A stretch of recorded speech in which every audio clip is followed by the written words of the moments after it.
Assalamualaikum warahmatullahi wabarakatuh. Jumpa lagi dengan saya. Pada kesempatan ini kita melanjutkan pembahasan tentang bahasan dalam mata kuliah kurikulum ya. Pada video sebelumnya sudah dibahas dasar-dasar pemikiran tentang pengembangan kurikulum ya. Untuk sesi kali ini kita membahas lebih lanjut bagaimana kurikulum itu di tingkat sekolah, bahkan untuk menyusun suatu perencanaan dalam pelaksanaan kurikulum.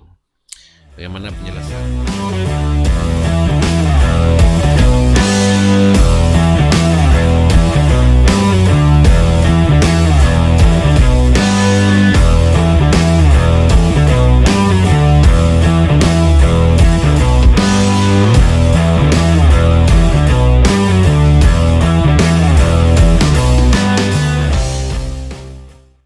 Oke, sekarang kita mulai kurikulum di tingkat sekolah. Kalau kita lihat di sini, kurikulum di tingkat sekolah itu kurikulum suatu sekolah yang telah di dalamnya terkandung tujuan pendidikan yang ingin dicapai melalui sekolah. Ini kita bicarakan level sekolah ya, level sekolah. Tujuan yang ingin dicapai secara keseluruhan dalam suatu lembaga pendidikan. Mulai misalnya lembaganya bisa tingkat TK, bisa tingkat SD, bisa tingkat SMP, bisa tingkat SMA ya. Perguruan tinggi juga, prodi kita juga itu sebenarnya kurikulum di tingkat sekolah ya. Kemudian selaku lembaga pendidikan, setiap sekolah mempunyai tujuan yang ingin dicapai. Nah ini ya, setiap sekolah itu mempunyai tujuan. Contohnya misalnya ya, contohnya yang paling enak contohnya ini SMK. SMK itu sekolah menengah kejuruan ya. Yang Anda tahu contoh SMK yang Anda tahu mana contohnya? SMPI Pak. SMPI apa ya? SMK 1. Enggak, SMK yang bidang Sekolah menengah. enggak SMK bener. SMK penerbangan misalnya ya. SMK penerbangan. SMK penerbangan, Anda sudah bisa bayangkan kan apa tujuan dari SMK penerbangan? Lulusannya itu apa yang diharapkan? Menjadi teknisi pesawat. Jadi membawa pesawat. Jadi pilot, jadi sopir pesawat ya. Nah, itu tujuan akhirnya. Jadi SMK itu tujuan akhirnya adalah lulusannya itu mampu membawa pesawat, bukan membawa saja mungkin ya, maintenance juga harus mampu ya. Itu tujuan sekolah. Lalu untuk mencapai tujuan tersebut, kurikulum, ada mata pelajaran yang harus diajarkan kepada anak-anak. Kira-kira apa mata pelajaran menurut Anda? Karang-karang aja yang berkaitan dengan pesawat. Apa kira-kira mata pelajarannya? Fisika, Pak. Fisika, biologi perlu? Untuk pramuka Pak, untuk penolongan kesehatan. Perlu juga biologi, minimal pernapasan, oksigen. Nah, ya, nanti kalau ada tiba-tiba dalam pesawat kurang oksigen, apa tindakan yang harus diberikan? Nah, itu harus tahu ya. Ada mata pelajaran lain misalnya, mata pelajaran bagaimana keseimbangan pesawat, itu ilmu fisika. Nah, itu harus diajarkan. Kemudian setiap mata pelajaran misalnya fisika, apakah semua bahagian fisika harus dipelajari oleh anak-anak sekolah penerbangan? Enggak juga ya. Mungkin fisika-fisika yang berkaitan dengan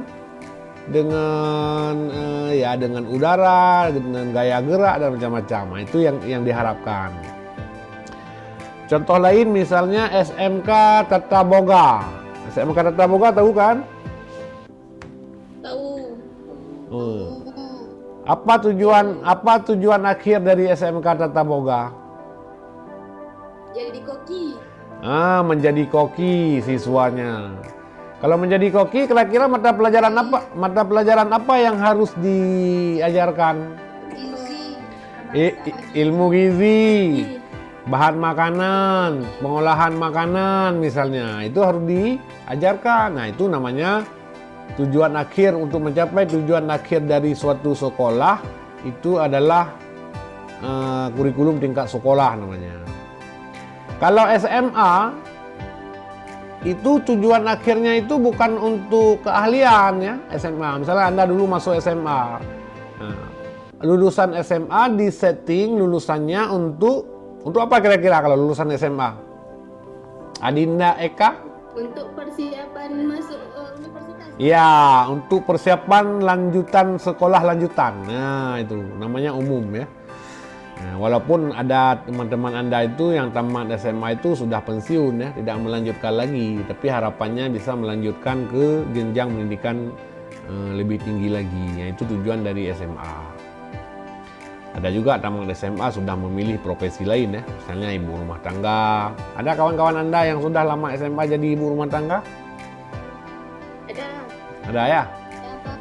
Ya. Ada. Nah, itu namanya profesi sudah tamat SMA ya. Nah, jadi tujuan-tujuan tersebut biasanya yang digambarkan dalam bentuk pengetahuan tadi ya. Dalam bentuk pengetahuan berarti mata pelajaran. Nah, kemudian keterampilan contohnya dari SMK penerbangan tadi. Selain punya pengetahuan, dia harus terampil ya, terampil menyetir pesawat. Nah, kemudian harus memiliki sikap, misalnya sikap yang ramah atau apa gitu ya.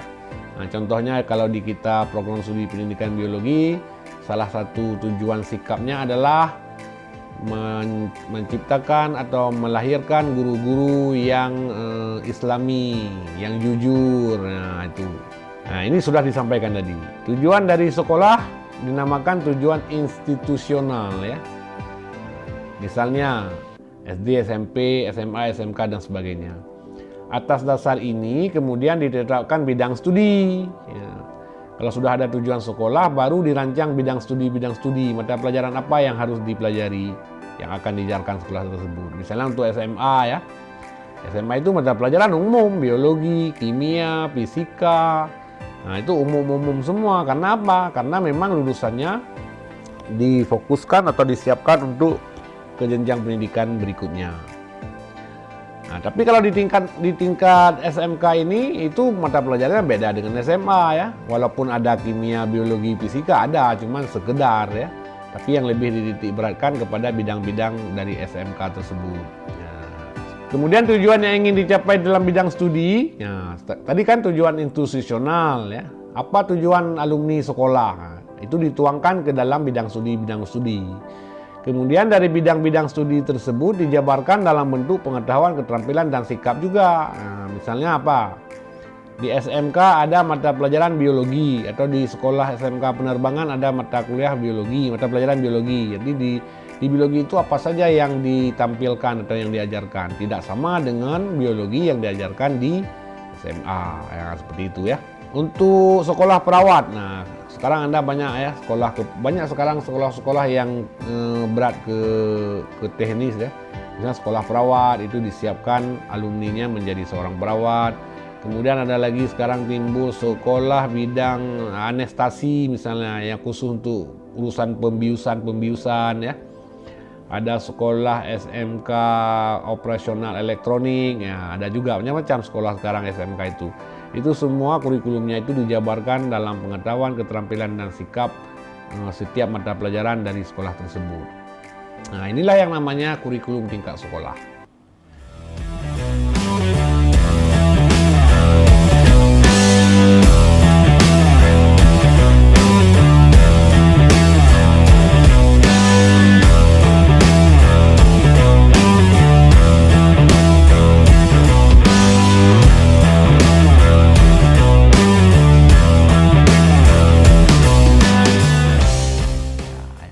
Ini berlaku juga untuk perguruan tinggi ya. Perguruan tinggi itu lembaga ya, misalnya Unsyah. Unsyah itu alumni Unsyah itu mau jadi apa begitu. Nanti alumni Unsyah itu dibagi lagi, ada fakultas teknik, ada fakultas keguruan. Nah, fakultas keguruan itu apa ciri khasnya?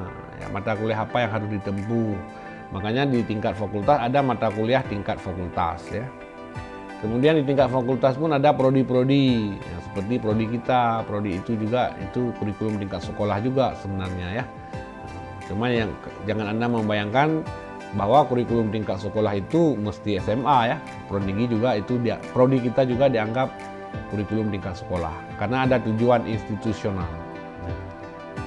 Nah, tujuan program studi pendidikan biologi adalah untuk apa? Menghasilkan lulusan bagaimana? Itu namanya tujuan institusional. Kemudian isi. Apa isi dari kurikulum? Isi kurikulum segala sesuatu yang diberikan kepada anak yang didik dalam kegiatan belajar mengajar. Nah, apa yang diajarkan kepada Anda itulah isi kurikulum sebenarnya. Seperti saya sekarang sedang berkomunikasi via kelas virtual ini juga isi kurikulum. Apa kurikulum yang disampaikan? Ya tentang konsep-konsep kurikulum ya. Nah, ini belajar kurikulum, konsepnya kurikulum. Isi kurikulum jenis bidang studi yang diajarkan. Nah, misalnya di SMA itu ada fisika, kimia, biologi, agama, olahraga macam-macam ya. Kemudian disesuaikan dengan jenis jenjang pendidikan. Nah, ini tadi sudah kita bicarakan. Kalau SMK bagaimana, kalau SMK penerbangan bagaimana, kalau SMK tata busana bagaimana, tata boga bagaimana, SMA bagaimana. Nah, ini dituangkan. Kemudian isi atau materi kurikulum adalah semua kegiatan pengalaman yang dikembangkan atau disusun untuk mencapai tujuan pendidikan. Nah, ini isi materi.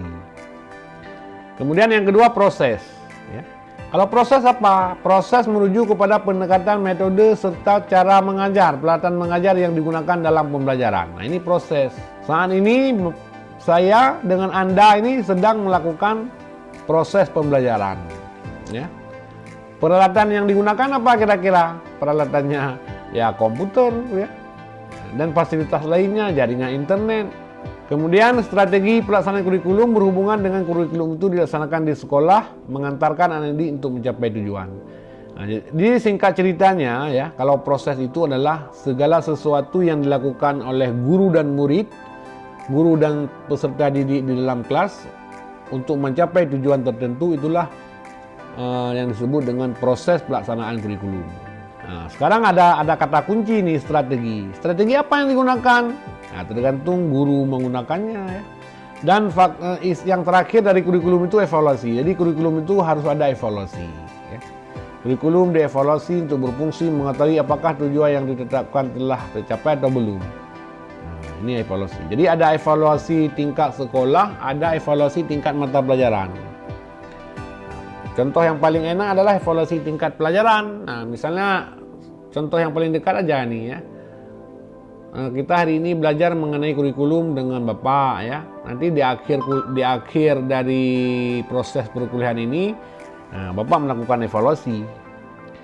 Evaluasi untuk melihat apakah yang disampaikan selama ini kepada Anda itu sudah tercapai atau belum yang menyangkut dengan kurikulum. Bagaimana cara mengevaluasi? Mengevaluasi caranya macam-macam ya.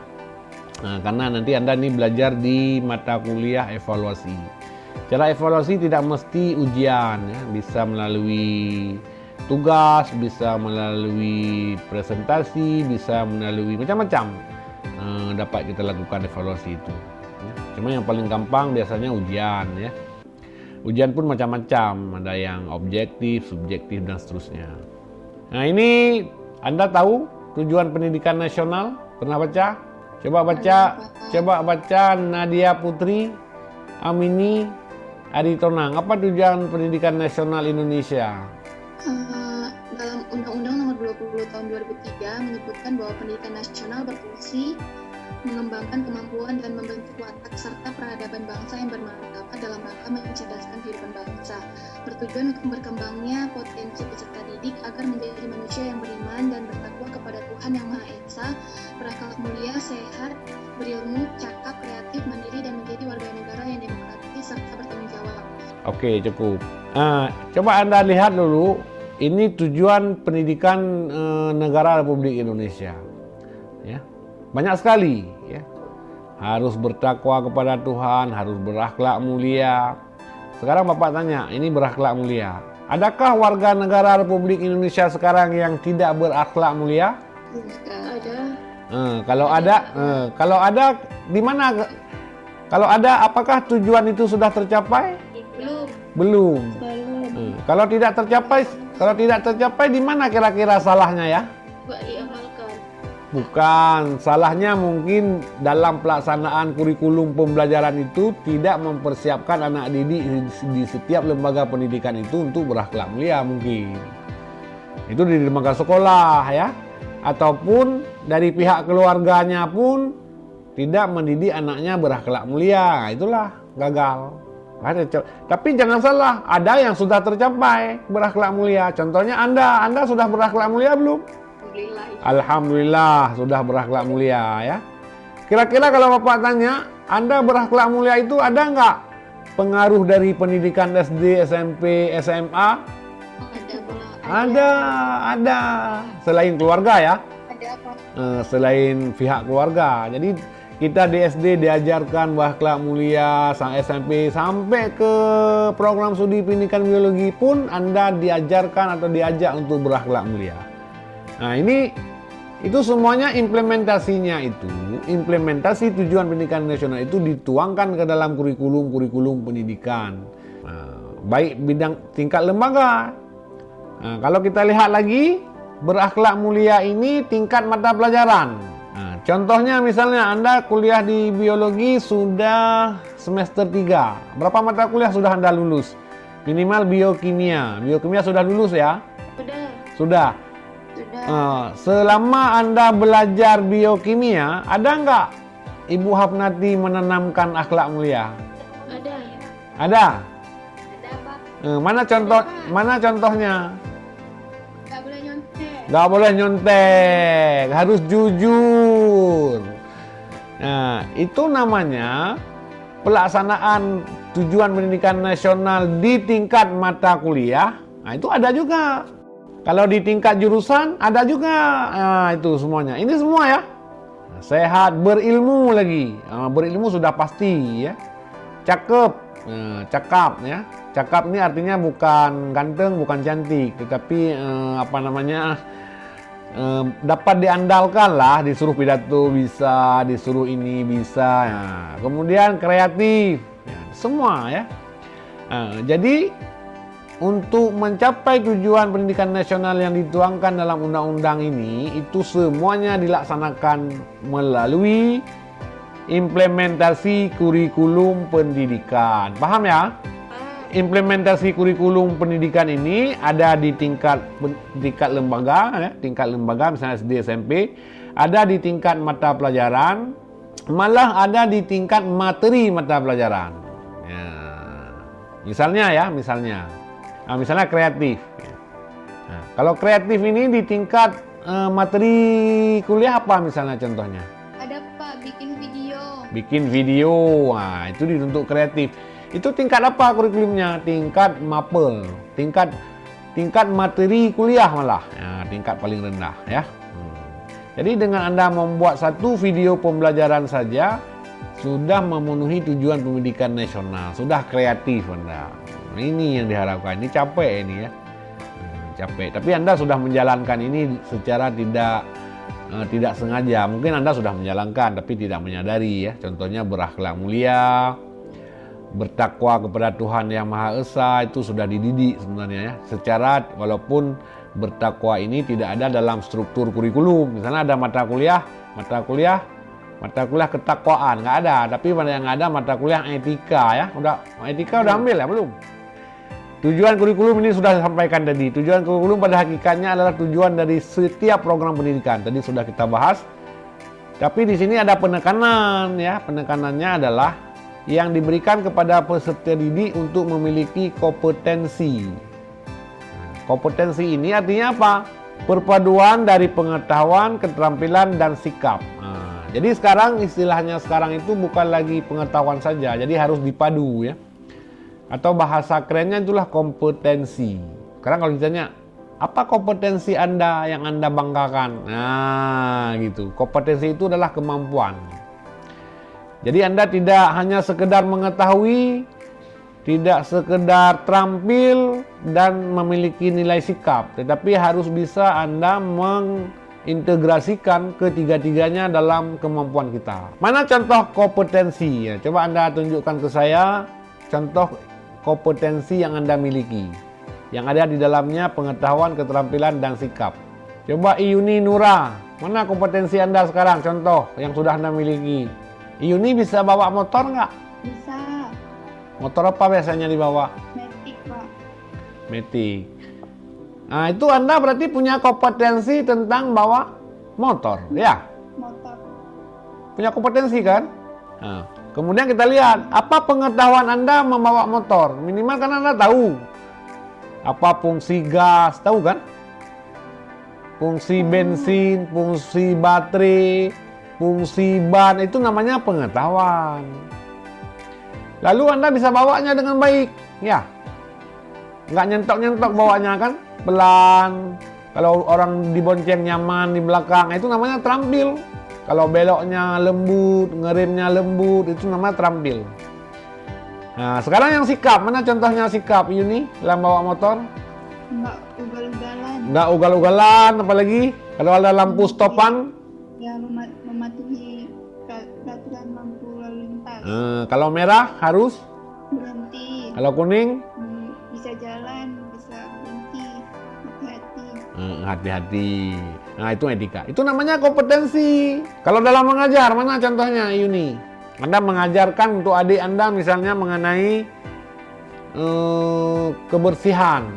Apa kompetensi Anda mengajar adik yang kecil?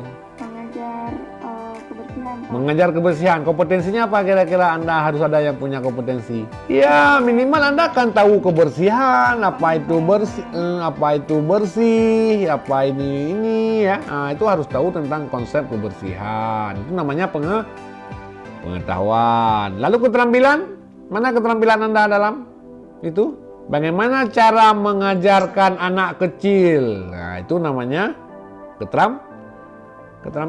Jangan anak kecil nanti diceramahin, ya. Anak kecil kalau kita ceramah nggak ngerti dah. Jadi caranya harus terampil. Nilai-nilai dan sikap, nah itu jangan kepada anak kecil jangan berbicara jorok, jangan berbicara yang bukan-bukan karena anak kecil.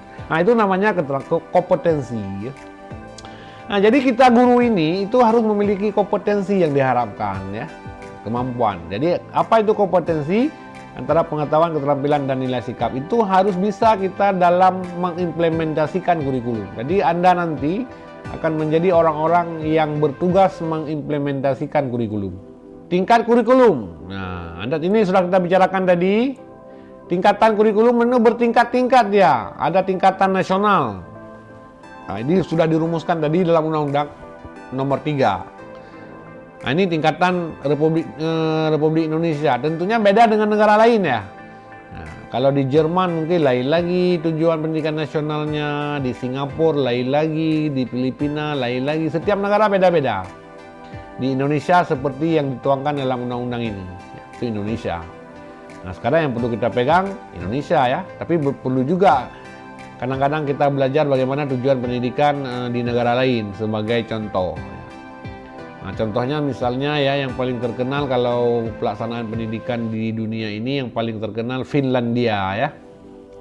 Anda tahu negara Finlandia, Yuni? Di benua apa? Amerika. Eropa, hai ya. Eropa di kutub utara. Nah, ini negara yang paling maju pendidikan di di dunia ya. Terkenal lah. Kalau di Asia yang terkenal Singapura, ya, kalau di Asia.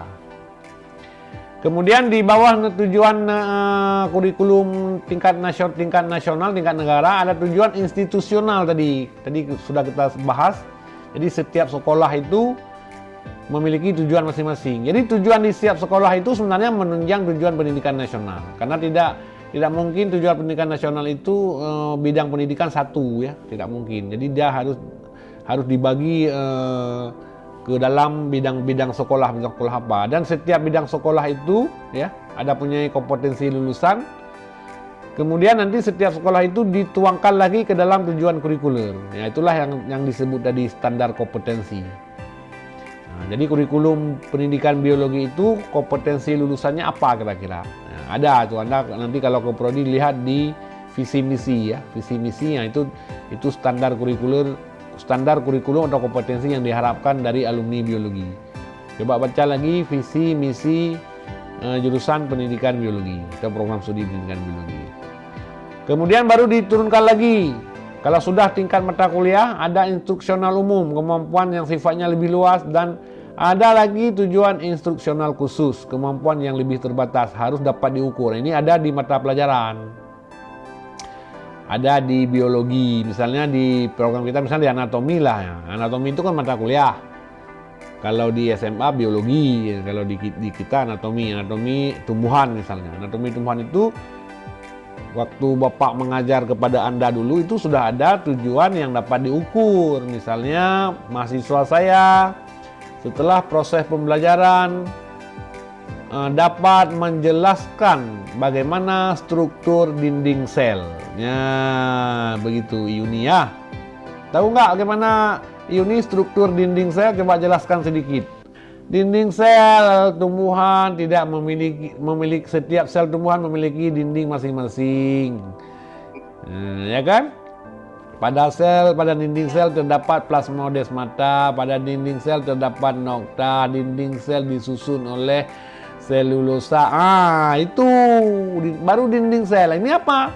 Tujuan instruksional khusus ya. Ternyata setelah Bapak tanya ke Iuni tadi nggak bisa jelaskan, berarti tujuan instruksional khusus yang Bapak rumuskan itu belum sampai kepada Anda. Kira-kira seperti itulah. Isi program kurikulum ini sudah dijelaskan tadi juga ya. Isi program kurikulum ini sama aja. Segala sesuatu isi kurikulum jenis bidang studi yang masing-masing bidang studi disesuaikan dengan jenis atau jenjang maupun jalur pendidikan ini sudah disebutkan tadi. Nah, ini yang paling penting. Ini sangat penting ini. Coba Anda perhatikan, jangan mata Anda itu jangan berkedip.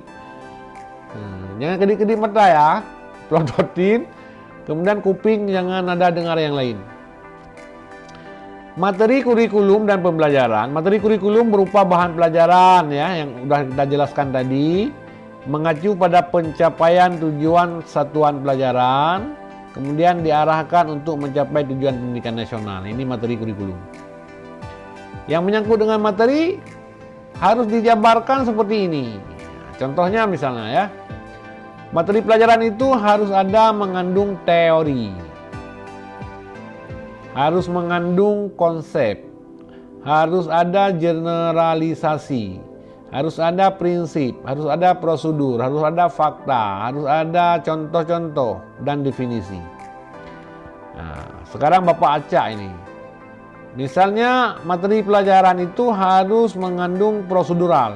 Mana contoh materi pelajaran yang sifatnya prosedural? Coba beri contoh. Tahu kan prosedural? Tahu. Apa contohnya? Adinda, ini nama kamu bagus ya, Adinda ya. Prosedur. Misalnya contoh yang analog. Adinda kalau pernah buat teh? Pernah, Pak. Bagaimana prosedur buat teh? Teh manis. Masak air panas. Air panas nggak usah dimasak lagi, sudah masak kan? Oh iya. Terus celupkan teh. Memanaskan air. Oh, memanaskan air. Berapa lama dipanaskan? Sekitar kurang lebih 5 menit aja. Kalau 5 menit, kalau belum mendidih gimana? Pasti udah mendidih, Pak. Kok di kompor kita gedekan apinya. Oh begitu. Kompor apa dipakai itu 5 menit udah mendidih? Kompor, guys. Kompor gas. Kalau air sudah panas, Udah celupkan teh, Pak. langsung ke depan, langsung ke air yang sudah panas itu dicelupkan teh. Iya, ada gula, Pak. Eh, Pak, celupkan teh dulu, Pak. Celupkan teh dulu, kemana dicelupnya? Ke ceret tempat panas air. Kok saya kayak gitu, Pak? Nanti tuang ke gelas satu-satu. Itu namanya prosedur menurut Adinda. Menurut Syafwatul Fadilah, gimana prosedurnya Syafwatul buat teh? Pertama panasin air, Pak. Sampai kapan dipanasin air? Sekitar 7 menit. Bukan begitu bahasanya, memanaskan air sampai mendidih. Oh, pertama-tama memanaskan air hingga mendidih sekitar 5 sampai 7 menit. Nah, itu waktunya kan tergantung kompor tadi. Kalau waktunya kan tergantung kompor. Bisa 7 menit, bisa 10 menit ya. Pokoknya memanaskan air sampai mendidih. Nggak usah waktu lah. Ya. Terus? Langkah berikutnya, sediakan gelas dan isikan dengan gula secukupnya. Nah, bukan sediakan. Kalau sediakan itu perintah. Menyediakan gelas. Nah. Menyediakan gelas dan yang telah diisikan gula secukupnya. Kemudian dicukupkan teh dan diisikan dengan air panas. Iya. Ini gelasnya harus dijelaskan juga. Gelas apa ya? Gelasnya ada yang besar, ada yang kecil ya. Berarti Anda gula dulu, teh, baru belakangan air ya? Iya, Pak. Kalau Bapak bukan begitu. Sesudah air mendidih, kemudian baru ditaruh gelas dan gula, atau taruh gelas, tuangkan air. Sesudah dituangkan air, baru diberi gula. Habis beri gula, baru dicelupkan teh. Kemudian diaduk-aduk. Itu kalau saya buat teh begitu. Sekarang yang mau Bapak jelaskan sebenarnya itu adalah ilmu itu ada prosedurnya. Dalam biologi itu ada prosedur. Kalau Anda mengamati preparat, ada prosedurnya. Bagaimana caranya menyayat. Nah, itu namanya, kalau Anda mengajar biologi nanti di sekolah, ini harus ditanamkan kepada anak-anak. Nah, sama dengan prosedur Anda mandi ya. Kalau Anda mandi, prosedurnya gimana? Prosedur mandi Adinda? Prosedur mandi ya, Pak ya? Heeh. Boleh tanya orang, Pak. Gimana si Adinda mandi? Prosedurnya gimana? Yang pertama adalah kalau dingin kita masak air panas dulu. Masak air. Berarti Anda sering mandi pakai air panas. Oke. Masak air panas seberapa banyak? Secukupnya aja, Pak, karena saya bilas-bilas dia terus. Oke, terus habis masak air? Lalu setelah dirasa cukup, mulai membilas badan dulu. Oh, berarti bilas badan, nggak ada buka-buka baju gitu? Iya, buka baju dulu, Pak. Buka baju, masuk kamar mandi dulu supaya nggak dilihat orang ya. Untuk mandi, Habis itu buka baju. buka baju. Buka celana. Siram air ke baju. Jadi baju saja, celana nggak dibuka. Ya, Pak, kan buka semua. Buka semua begitu. Baru bilas dengan air panas. Bukan air dingin dulu. Bisa, Pak, saya kena air dingin. Oh begitu. Udah, habis itu udah dibilas. Lalu langkah pertama adalah Udah langkah sekian itu. Habis siam apa lagi? Nggak pakai sabun berarti? enggak, sikat gigi dulu, Pak. Oh, sikat gigi dulu. Habis itu?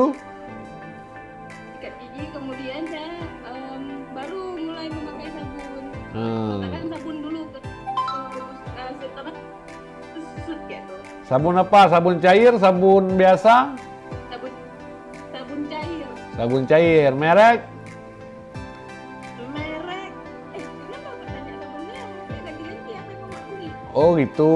Oh, masih mama yang beli ya? Belum beli sendiri ya? Iya. Nah, itu prosedur mandi Adinda. Kalau Iuni gimana prosedur mandinya? Pertama melepas pakaian dulu, Pak. Nggak masuk kamar mandi dulu? Ya, pertama kita melangkah masuk ke dalam Kamar mandi. Jangan lepas baju pula di dapur kan? yang kedua kita lepaskan pakaian dulunya. Langkah ketiga kita tuang air dari kepala. Ya. Nah itu salah ya, kalau tuang air jangan langsung ke kepala, itu bahaya. Itu ada tata cara mandi. Jadi tuangkan air kalau air dingin itu dimulai dari kaki ke lutut, naikkan ke badan. Setelah tubuh kita beradaptasi dengan suhu, baru Anda siram ke kepala kalau mau dibasuh kepala. Kalau enggak bisa stroke ya. Jadi itu sunnah Rasul begitu. Kalau Rasulullah mandi tidak langsung ke kepala ya. Jadi siram dulu air dari betis naik ke paha, kemudian ke badan. Setelah badan kita itu menyesuaikan suhu dengan suhu air, baru kita menyiram ke bahagian kepala. Jadi begitu prosedurnya. Sekarang coba Husnita Mulyana prosedur praktikum osmosis, bagaimana caranya? Atau prosedur praktikum difusi. Iuni di mana duduknya nih? Di rumah? Di kamar, Pak. Di mana? Di kampung di mana? Takengon, Pak. Cakengon. Bagaimana Iuni kalau prosedur membuktikan difusi? Bagaimana misalnya Anda mau mengajar difusi? Bagaimana prosedurnya? Pertama kita siapkan dulu bahannya, air,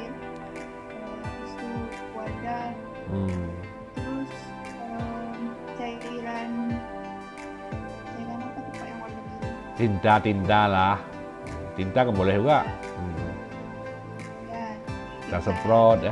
Langkah pertama kita tuang air ke wadah, Hmm. lalu kita tuangkan tinta.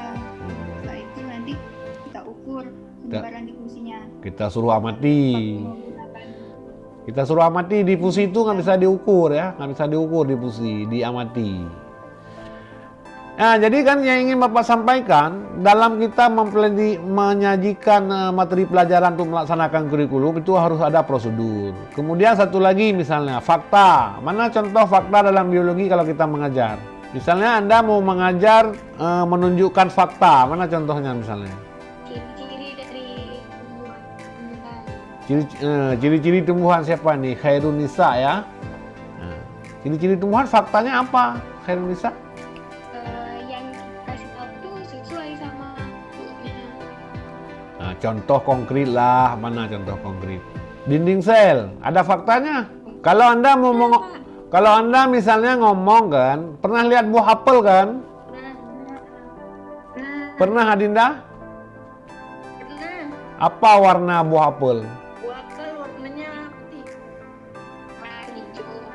Kulitnya apa? Mana ada buah apel warnanya putih? Kulitnya merah. Kulitnya apa merah? Kulitnya merah ya. Pokoknya itu fakta bukan? Fakta, itu fakta. Air kalau dipanaskan sampai mendidih, suhunya panas. Fakta bukan? Fakta, fakta. Syafwatul Fadilah memakai jilbab warna abu-abu. Fakta bukan? Apa? Coba suka. Hah? Enggak. Bohong dia, Pak. Abu-abu. Pokoknya nampak ke sini abu-abu. Nah, fakta ya. Adinda Eka Fitria wajahnya cantik. Fakta bukan? Fakta. Itu fakta. Berterima kasihlah Adinda tuh kepada kawan-kawan Anda sudah dibilang Anda wajah cantik. Terima kasih, Jawa. Nah, itu fakta ya. Kemudian kita kalau memberi materi pelajaran juga harus disertai contoh-contoh. Jangan tidak ada contoh.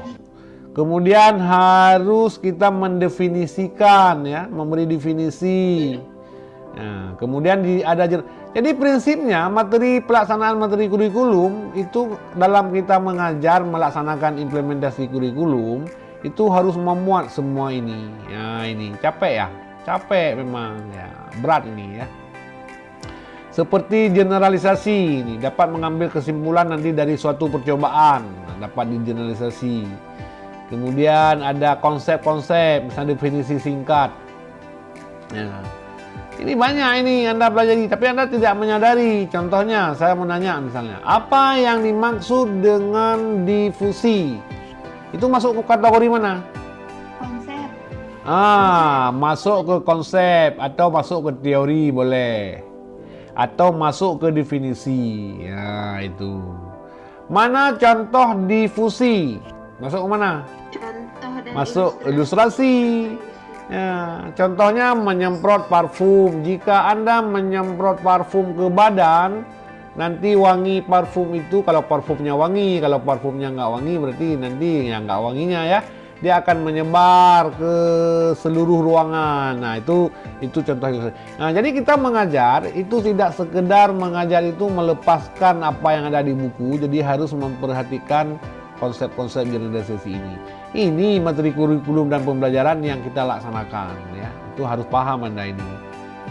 Gimana Pak caranya ini? Memang agak berat ya. Nanti Anda kan dilatih. Kalau kita mengajar ini tidak, Anda begitu selesai S1 pendidikan biologi tidak langsung jago mengajar ya. Jadi Anda harus melatih ya. Ada latihan di sini cuma nanti di micro teaching, ada PPL. Nah, itu latihan-latihan secara terstruktur yang diberikan oleh pihak lembaga. Tetapi ujung-ujungnya adalah Anda harus melatih diri sendiri untuk mencapai tahap ini ya. Nah, jadi jangan Anda pikirkan jadi guru itu capek, berat. Ya, tanggung jawabnya jadi guru itu berat. Ya, makanya Anda harus menghormati guru-guru Anda, terutama guru SD, ya. Guru TK, guru SD, kita wajib menghormati guru. Dalam agama dibilang menghormati gure, ya. Nah, takzim ke gure, ya. Karena orang yang membukakan mata, orang yang menanamkan pengetahuan, keterampilan kepada kita semua, itu adalah harus dihormati. Orang yang pertama dihormati adalah orang tua Anda, ya. Ibu terutama. Kalau bapak, kalau saya nomor 2 lah. Ibu nomor 1 harus kita hormati. Karena apapun cerita dengan ibu kita itu sejak kita kuek-kuek lahir itu dengan ibu, ya. Kemudian baru bapak. Setelah orang tua baru guru. Nah, guru ngaji Anda terutama, ya. Guru mengaji yang memperkenalkan Al-Quran, yang memperkenalkan bagaimana cara sembahyang, cara ibadat. Itu sangat diutamakan. Baru selanjutnya guru-guru yang lainnya, ya. Dan suatu saat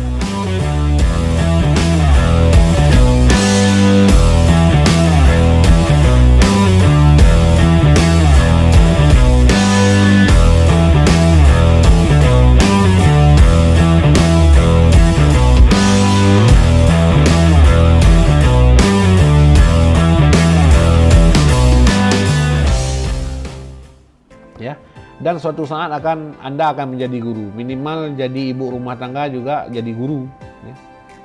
Yaitu mengajarkan anak-anak kita. Anda ini itu produk dari guru-guru Anda, produk dari orang tua Anda, ya. Oke, kita lanjutkan lagi. Ingat, ya, ini materi pelajaran harus mencakup ini. Nah, strategi pelaksanaan kurikulum. Bagaimana strategi kurikulum itu dilaksanakan, ya. Nah, ini sama, ya. Itu kalau strategi pelaksanaan merujuk pada pendekatan metode serta peralatan mengajar. Nah, seperti saya hari ini sudah memakai strategi. Apa strategi Bapak mengajar hari ini kira-kira menurut Anda? Tanya jawab, ya. Ya, tanya jawab. Nah, Bapak menggunakan tanya jawab. Nah, sekarang, ini coba disimak juga nih semuanya, ya. Jangan berkedip matanya. Implementasi kurikulum tingkat mata pelajaran sekarang. Kalau tadi tingkat nasional, tingkat institusi lembaga, ya. Nah, ini sekarang tingkat mapel. Sudah mengerucut, ya, dari tingkat nasional, tingkat lembaga, tingkat prodi, ini tingkat mapel. Nah, implementasi di tingkat mapel itu yang pertama Anda harus menentukan daftar mata pelajaran. Nah, misalnya di tingkat SMA biologi, kimia, fisika, ya. Tentunya yang lainnya Anda tidak urus, kan? Urusnya biologi misalnya. Kalau di tingkat program studi kita ini, mana contoh tingkat mata pelajaran? Anatomi tumbuhan, kurikulum, anatomi struktur hewan, biologi umum. Nah, itu namanya tingkat mata pelajaran. Kemudian menentukan jenjang kelas. Kalau di sekolah kan ada kelas, ya. Kelas 1, 2, 3. Kalau tingkat SD ada sampai kelas 6. Nah, kalau di SMP SMA sampai kelas 3. Kalau di perguruan tinggi kita ini bukan kelas namanya, semester. Nah, ya. Ada semester 1, semester 2, semester 3. Namanya beda-beda tapi prinsipnya sama. Nah, Anda mau mengajar misalnya di SMP kelas 1. Kan ada biologi, ya, ada IPA, namanya IPA. IPA kelas 1 di SMP, IPA kelas 2 di SMP, IPA kelas 3 di SMP, itu beda-beda materinya. Dan penekanannya beda. Begitu juga biologi kelas 1 di SMA, biologi kelas 2, kelas 3 itu beda-beda. Misalnya contoh, ya, kalau di SMA itu di kelas 3 biologi yang diajarkan itu umumnya genetika, evolusi, ya, gitu. Kalau kelas 1 biasanya sel, ciri-ciri makhluk hidup ada di sini. Kalau di kelas 2 mengenai sistem pernapasan, sistem respirasi, dan seterusnya. Itu kita harus menentukan jenjang kelas. Tapi kalau Anda jadi guru di sekolah nanti nggak tentu, ya. Mungkin Anda mengajar di kelas 1, Anda mengajar di kelas 2, atau di kelas 3. Biasanya di kelas 3 guru-guru yang senior-senior biasanya, ya. Kemudian kalau di kita, ya, kelas ini ada semesterannya lagi, ya. Misalnya kelas 1 semester ganjil dan genap. Karena kan di sekolah itu setahun, ya. Setahun itu ada 2 semester, ganjil dan genap. Sama dengan kita, sama dengan Anda juga. Kemudian Anda harus berpedoman kepada silabus. Kalau di sekolah ada silabus. Silabus itu bahasa lain kurikulum yang sudah digariskan ya. Misalnya untuk SMA ada kurikulumnya. Jadi jangan lepas dari kurikulum. Kalau lepas dari silabus itu berarti nanti Anda liar ya, tidak mengajar sesuai dengan tujuan dari lembaga. Nah, kalau di universitas bagaimana? Ada juga silabus. Ya, misalnya anatomi tumbuhan. Anatomi tumbuhan itu silabusnya kebetulan kalau di perguruan tinggi itu disusun oleh dosen ya. Selanjutnya buat rencana pembelajaran semester. Nah, ini sudah disuruh sama Ibu Cut belum nih? Belum, Pak. Belum ya. Betul, Pak. Jadi nanti Anda buat ini.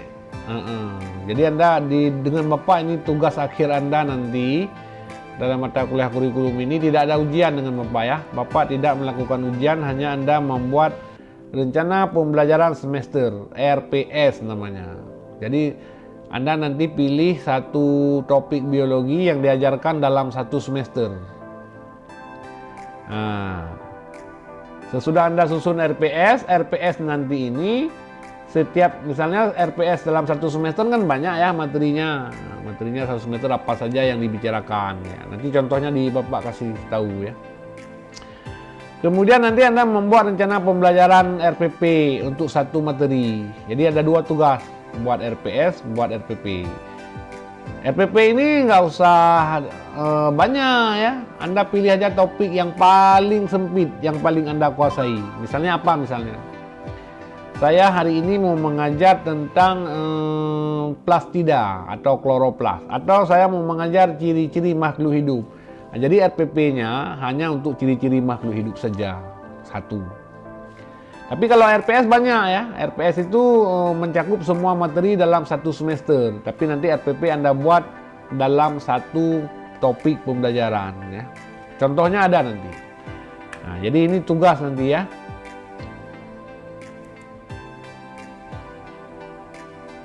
Jadi rencana pembelajaran semester RPS misalnya ya, mata pelajaran biologi, kelas semester kelas 2 semester ganjil.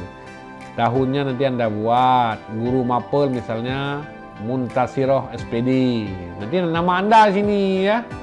Nah, misalnya namanya Safwatul Fadilah. Nah, tapi jangan taruh gelar belum, karena Anda belum punya SPD.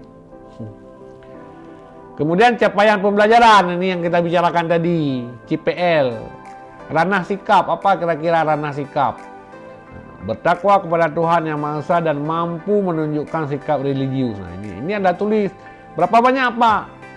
Sebanyak Anda tahu. Karena ini hak Anda ya, karena ini hak kita ini.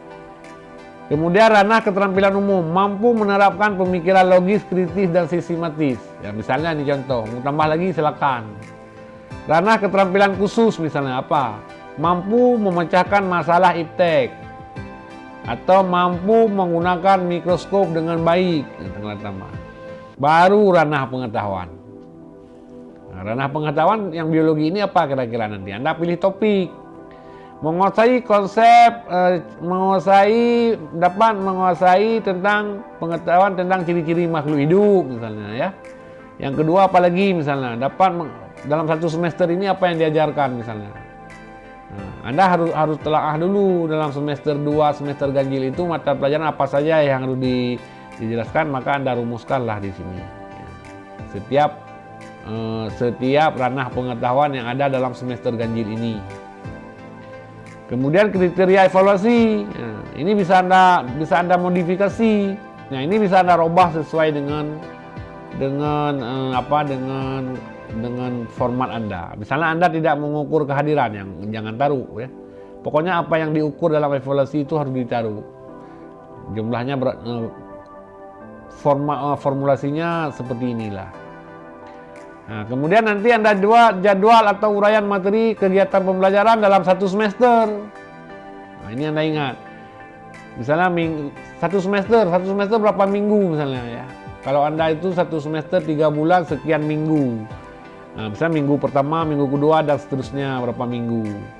Kemudian kemampuan akhir yang diharapkan apa misalnya dalam materi itu. Kemudian bahan kajian materi apa, strategi pembelajaran digunakan apa, waktu belajar, pengalaman belajar, kriteria indikator, nilai bobot. Nah, itu semuanya. Itu Anda rincikan untuk 1 semester ya. Kemudian nanti sumber belajar, tulis. Nah, sumber belajar Anda tulis nanti sumber-sumber belajar yang digunakan apa misalnya. Dari buku, dari internet boleh. Kalau dari internet berarti Anda taruh di sini alamat web ya, alamat webnya terserah. Kemudian di bagian akhir mengetahui kepala sekolah, karena Anda belum ada kepala sekolah. Ini Anda karang-karang saja kepala sekolahnya siapa. Nah, kemudian guru mapel Anda belum ada NIM, tulis NIM saja, NIM, nomor induk mahasiswa ya, bisa ganti. Format RPP. Format RPP. Nah, secara rancangan pembelajaran ya. Rancangan pelaksanaan pembelajaran RPP, disingkat dengan RPP. Anda tulis di sini sekolah SMA negeri apa misalnya. Kalau SMP ya. Tapi SD jangan ya. SMP boleh, SMA boleh, MAN boleh. Mata pelajaran biologi, kelas semester tetap, materi pokoknya apa? Materi pokoknya ini kalau tadi semesteran kan banyak. Kalau ini ambil saja misalnya apa? Ciri-ciri makhluk hidup. Nah, itu materi pokoknya. Atau ekosistem, materi pokoknya. Kemudian alokasi waktu, berapa jam pelajaran, berapa menit misalnya. Biasanya 1 jam 45 menit. Nah, gitu. Kemudian nanti Anda uraikan materi pelajarannya. Materi pelajarannya apa? Uraikan rincian materi pelajaran yang akan diajarkan. Kemudian merumuskan indikator atau tujuan dan seterusnya. Pendekatan strategi yang digunakan, media yang digunakan, langkah-langkah pembelajaran yang digunakan, evaluasi dan seterusnya. Sama terakhir begini ya. Nah, ini contoh yang sudah Bapak buat ya. Materi pokok ekosistem 2 jam pelajaran 80 menit ya. Materi pelajaran misalnya, apa saja yang dibahas dalam materi pelajaran ekosistem? Materi pelajaran tentang ekosistem meliputi misalnya komponen utama penyusun ekosistem, yaitu lingkungan abiotik dan lingkungan biotik. Komponen biotik terdiri dari apa? Komponen abiotik terdiri apa? Komponen biotik terdiri dari 3 komponen, nanti diuraikan. Tapi jangan diuraikan detail, garis-garis besar saja ya. Nah, konsumen terdiri dari konsumen ada 3 macam, karnivora, yaitu herbivora, omnivora. Atau tidak Anda jelaskan juga boleh, karnivora, herbivora, omnivora boleh, misalnya nggak dijelaskan ya. Tapi Anda harus tahu karnivora itu apa ya. Nah, kemudian kalau Anda global juga boleh. Produser berperan dalam fotosintesis. Nah, misalnya ini materi-materi yang ingin disampaikan yang menyangkut dengan ekosistem ya.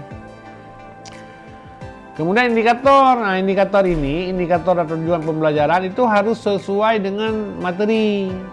Harus sesuai, contohnya ya. Materi 1 apa tadi? Komponen utama penyusun ekosistem, yaitu lingkungan abiotik dan lingkungan biotik. Nah, indikatornya ya. Setelah proses pembelajaran dengan strategi inquiry, ya, nanti Anda sebutkan peserta didik diharapkan dapat mengelompokkan komponen utama penyusun ekosistem. Nah, ini indikatornya. Lalu Pak, ini ada indikator, ada tujuan bagaimana? Sama aja ini ya. Indikator dan tujuan buat aja seperti ini. Jadi indikator pertama setelah proses pembelajaran dengan strategi inquiry, Anda sebutkan strateginya ya. Peserta didik diharapkan dapat mengelompokkan komponen utama penyusun ekosistem. Nah, ini untuk materi 1. Ya. Kemudian indikator kedua, setelah proses pembelajaran dan strategi inquiry, peserta didik diharapkan dapat mengelompokkan komponen abiotik penyusun ekosistem. Ini materi kedua, komponen abiotik. Yang ketiga, setelah proses pembelajaran, peserta didik diharapkan dapat memberi contoh peran masing-masing komponen. Nah, ini ada juga ini. Nah, komponen tanah air, peran-perannya ini ada semua. Nah, ini kemudian semua materi ini harus ada indikator, boleh lebih ya, dan seterusnya sampai 10. Jadi kenapa ini Pak materi 6 tapi indikatornya 10? Jadi untuk satu materi ini bisa lebih banyak indikator. Nah, jadi indikator ini sebagai pedoman kita dalam mengajar ya. Jadi kalau Anda mengajar tentang ekosistem, Anda harus tahu, oh setelah proses pembelajaran ini apa yang diharapkan kepada anak didik. Yang diharapkan adalah yang pertama dapat mengelompokkan komponen utama ekosistem. Yang kedua, diharapkan peserta didik dapat mengelompokkan komponen abiotik dan seterusnya. Nah, inilah tujuan kalau kita mengajar. Dan ingat, tujuan yang ingin mengajarkan yang kita rumuskan ini jangan lepas dari materi ya. Setelah Anda menyusunkan tujuan, baru Anda tulis ini pendekatan yang ingin didapatkan, pendekatan saintifik. Saintifik berarti ada mengamati, ada mengumpulkan data, dan seterusnya. Kemudian strategi yang dipakai inquiry, metode diskusi, media pembelajaran video ekosistem, misalnya. Contohnya, Anda putar nanti video ekosistem. Ya. Video ekosistem adalah kemudian sumber belajar. Seperti itu ya, pakai video. Kemudian langkah-langkah pembelajaran Anda tulis. Langkah pendahuluan apa? Guru memberi salam, peserta didik menjawab salam, guru meminta peserta didik untuk berdoa, guru memberikan apa? Itu kegiatan pendahuluan. Kegiatan inti ini sesuai dengan ini strategi pembelajaran pendekatan ini ya. Scientific inquiry diskusi. Kegiatan inti. Guru membagi siswa dalam kelompok. Guru mengajak peserta didik untuk menyimak tayangan video tentang ekosistem. Berarti ini apa yang Anda lakukan di lokal seperti ini. Sesudah murid-murid duduk per kelompok, nanti guru mutar video tentang ekosistem. Ya. Nah, kemudian video ini dari mana? Ya, video ini tentu kita buat ya, oleh guru yang buat. Ya. Tapi Anda tidak usah buat ya, cuma sebutkan saja, karena Anda kan tidak mempraktekkan ya. Guru menginstruksikan kepada peserta didik untuk membaca dan menelaah materi ekosistem yang ada. Bapak sudah pernah suruh belajar lewat video kan kemarin ke kelas Anda? Sudah, Pak. Sudah ya? Itulah perintahnya, contohnya. Silakan simak video berikut ini, setelah itu Anda buat resume. Jadi Anda belajar video itu buat resume. Nah, itu sama seperti ini ya. Kemudian guru ini seolah-olah ini belajar di kelas ya. Guru meminta siswa untuk berdiskusi membahas tentang ini. Guru meminta siswa berkelompok untuk mempresentasikan hasil kajiannya karena tadi duduk berkelompok. Tentang ekosistem meliputi ini. Guru meminta kepada setiap kelompok untuk membuat peta konsep dan seterusnya. Kegiatan penutup, guru bersama peserta didik menarik kesimpulan. Evaluasi, ya, evaluasi nanti cukup Anda sebutkan ya. Nah, evaluasi jenis yang digunakan adalah subjektif tes pilihan ganda dan esei. Nah, objektif tes ada nomor 1 sampai 9, indikator ya. Objektif tes indikator 1 sampai 9 pakai objektif tes, esei tes nomor 10. Nah, jadi setiap indikator yang kita rumuskan ini harus ada soal. Nah, 1 sampai 10 ini harus ada alat ujinya. Mengetahui kepala SMA dan Anda. Kemudian ada lampirannya. Nah, lampiran tes, instrumen tes objektif tes ini misalnya ya.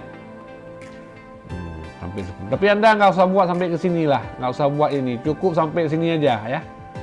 Sampai kegiatan penutup udah sampai di sini aja.